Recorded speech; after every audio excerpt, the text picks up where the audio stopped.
అపోస్తల కార్యములు 17వ అధ్యాయం 11వ వచనంలో పౌలు సీలకు చెప్పిన సంగతులు బెరియాలో ఉన్నటువంటి క్రైస్తవులు తెస్సలోనికలో ఉన్న వారి కంటే ఏ విధంగా ఉన్నారట? గనులై ఉన్నారట. వీరు తెస్సలోనికలో ఉన్న వారి కంటే గనులై ఉన్నారు కనుక ఆసక్తితో వాక్యమును అంగీకరించి పౌలును సీలయు చెప్పిన సంగతులు అలాగున్నవో లేవో అని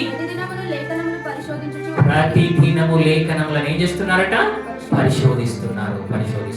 ఒక విశ్వాసిగా సేవకులు ఏ విధంగా చెప్తున్నారు, వారు చెప్పేది కరెక్టా రాంగా, వారు చెప్పేది వాక్యానుసారమైనదా లోకానుసారమైనదా, వారు చెప్పేది వాక్యంలో ఉన్నట్టు చెప్తున్నారా లేదా కల్పనా కథలను కల్పించినవి ఏమైనా చెప్తున్నారా అని చూసుకోవాల్సినటువంటి బాధ్యత ఎవరి మీద ఉంది? విశ్వాసుల మీద ఉన్నది. అంటే వాక్యమును నీవు అంగీకరించి వాక్యమును గైకొనేటువంటి నీవు ప్రమాణము చేసినప్పుడు ఏం చేయాలి అంటే వాక్యానుసారంగా వారు బోధిస్తున్నారా లేదా కూడా నువ్వు ఏం చేసుకోవాలి?